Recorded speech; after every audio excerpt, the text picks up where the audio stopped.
kita case baru. Aku nggak mau sebut nama, cuma aku lihat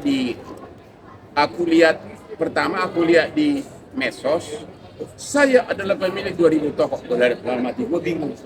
Orang Kentucky sama McDonald aja nggak ada 2000 toko di Indonesia.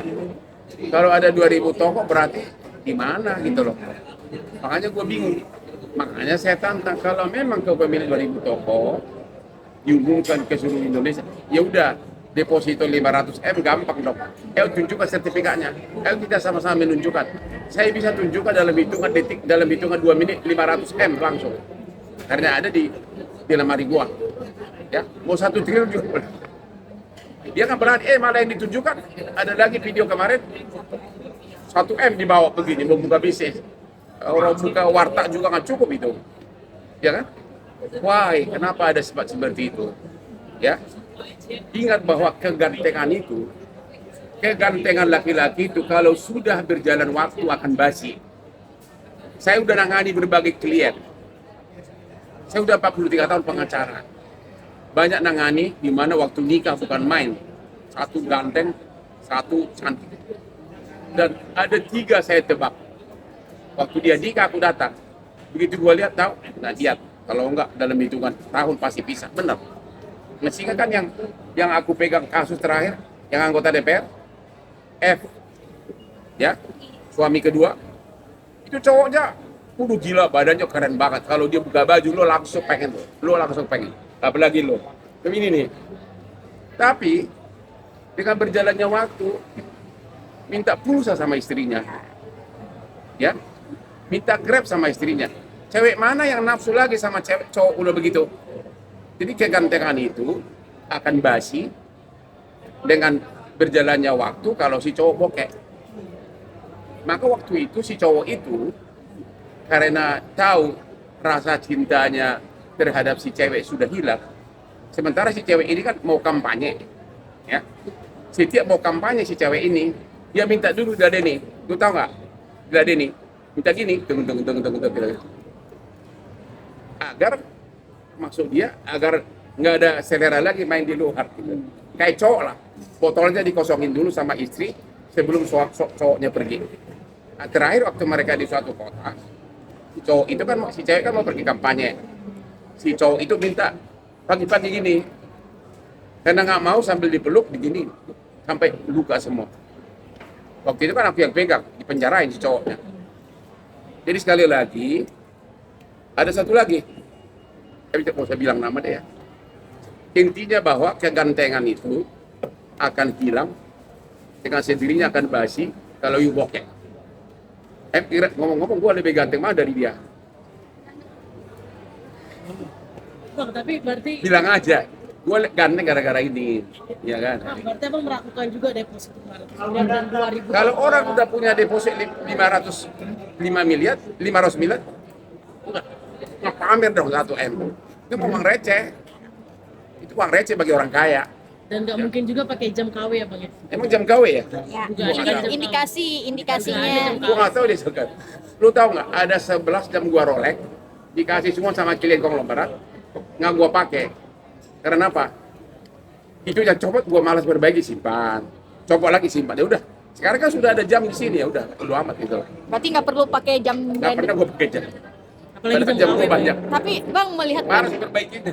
Malas perbaikinya. tapi menurut abang apa sih yang pengen dia tunjukkan? Artinya terlalu show off dengan kekayaannya itu. Ya, how do I know? Emang gua psikolog, ngapain sih lu nanya? Ya kan menurut pandangan No, I kan don't know. Bang Apa- Hotman juga. Tanya dia dong, lu ngapain sih lu ngomong tentang sekali?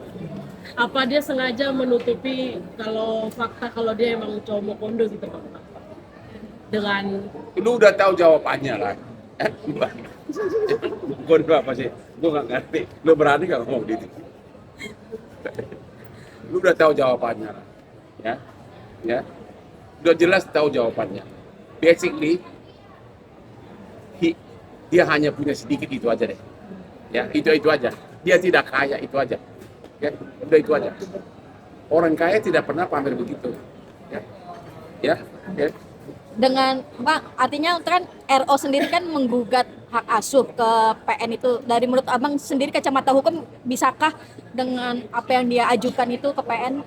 tergantung apabila pihak wanita melakukan pelanggaran hak dari si suami, itu bisa digugat agar membatalkan putusan sebelumnya.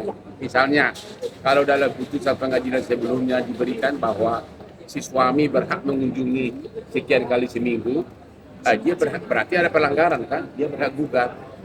Nah, cuma dalam contoh kasus-kasus lain, saya nggak menyarankan ya, dalam contoh kasus-kasus lain, banyak begitu si suaminya pas lagi di mall anaknya dibawa pergi. Ya saya nggak menyarankan ya, itu pelanggaran, tapi bukan pidana, karena dia bapaknya. Ya paling digugat gitu loh. Bang, tapi misalnya kan ini NO sudah pindah agama, Bang. Hah? Sudah pindah agama juga, sudah Siapa? NO. Sudah pindah agama. NO sudah pindah agama. Siapa itu? Ruben Ruben Onsu. sudah pindah agama juga. Apakah masih berpengaruh, masih bisa Bang memperjuangkan gugatan hak asuh anak ini, Bang? Nggak ada kaitan dengan pindah agama, itu kan dulu cerainya di mana? PN. Pengadilan negeri. Iya nggak ada kaitan. Itu kan terjadi sesudah putusan pengadilan kan, ada kaitan. Intinya adalah apakah ketentuan dalam putusan pengadilan itu dilanggar atau tidak, itu aja. Ya. Apalagi Untuk umur sendiri, untuk anak-anak bisa ikut siapa? saya sudah dewasa. Dan kalau udah dewasa ngapain lagi milih? Tapi pada terakhir sudah dewasa. Ya. Berarti normalnya kalau anak usia di bawah umur gitu, Bang, ikut ibu berarti. Iya, bukan Walaupun normalnya. Apa kata putusan pengadilan? Ngerti nggak? Apa kata putusan pengadilan? Mereka udah cerai kan? Nah, apa kata putusan pengadilan? Kalau perwalian di atas nama ibu, ya di ibu. Tentu kalau ada syaratnya, yaitu kalau dilanggar, si suami berhak gugat gitu loh. Ya. Berarti ada kemungkinan nggak, Bang, Ruben Onsu akan menang di gugatan hak asuh anak ini? Kalau misalnya Ya, kalau dua-duanya punya bukti yang kuat. Kalau gitu. ada pelanggaran ya secara hukum mungkin, tapi dalam praktek kan hal yang mungkin bisa tidak mungkin kan. Ini negara hukum kadang-kadang aneh gitu.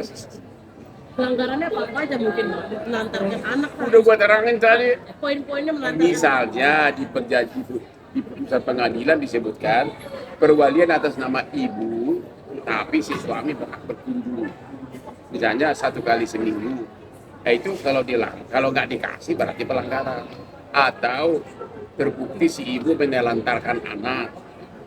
Atau si ibu misalnya memberikan pendidikan yang tidak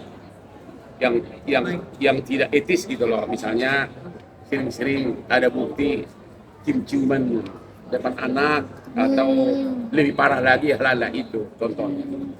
Itu saya akan mengatakan mereka ini hanya contoh normatif ya.